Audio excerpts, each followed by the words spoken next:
Disillusioned by the ruins of post-World War II Japan, Shinichi Suzuki, renowned violinist and educator, proposed the Suzuki Method to foster beauty, citizenship, and skill in all of the nation's youth. The Suzuki Method was a novel approach to musical pedagogy as it emphasized inclusivity and trust in each and every child's innate ability. He perceived the idea after realizing that young children are able to attune to and master languages through their environment better than adults, who find it difficult to even begin to understand a new language after long hours buried in books. As such, Suzuki believed that all children were capable of becoming skilled masters of their craft through exposure to a fine-tuned environment of love, care, and nurture from early on in their lives.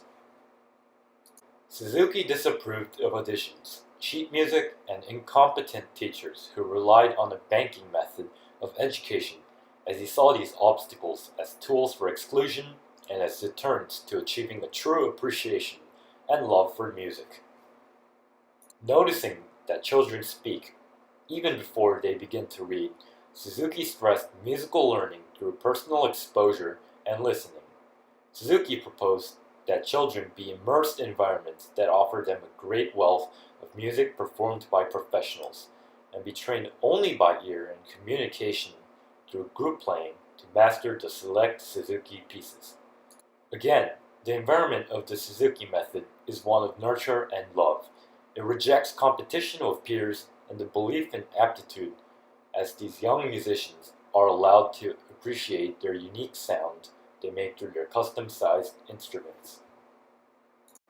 Through recent revelations this semester, I learned that Suzuki's dream is far from realized today. America is systematically plagued by injustices in the educational opportunities for its youth.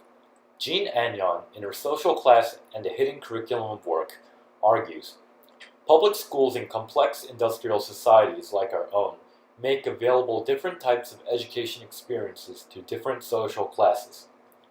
I happen to experience one aspect of this spectrum, as I went to an elite northern boarding school. My identity as an Asian student also allowed me to take the perspective of somewhat of a detached observer.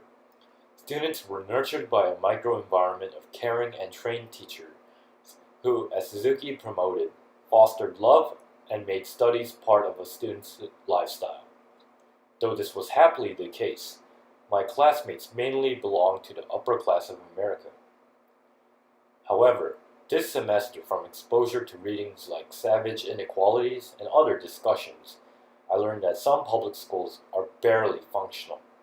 Inadequate training and availability of staff on dilapidated school grounds or bathrooms when flush made me disheartened.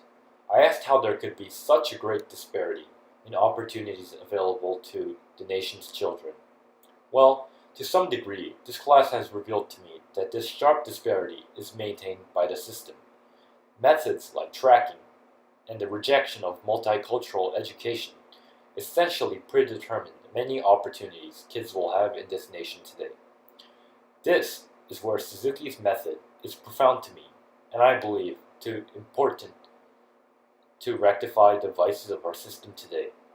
Instead of being so focused on disqualifying one student and privileging another, what if education was founded on love and made to promote love and to enrich a person's life, instead of acting as microcosms to socialize the next generation of American classes?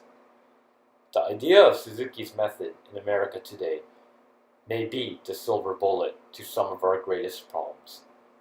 If students are taught to love and appreciate before learning integrals and advanced literature, how much of a difference would this make? I wonder if the problem we are facing is that of Suzuki's great dilemma. Many youngsters today are taught or forced to read before they can speak, perhaps even disciplined and denied of any opportunity at all. I wonder what a profound difference it will make if students were taught to love by example and then be nurtured. Well, Suzuki's method preaches miraculous results, and from the small portions of experience I have, it will change lives for the better.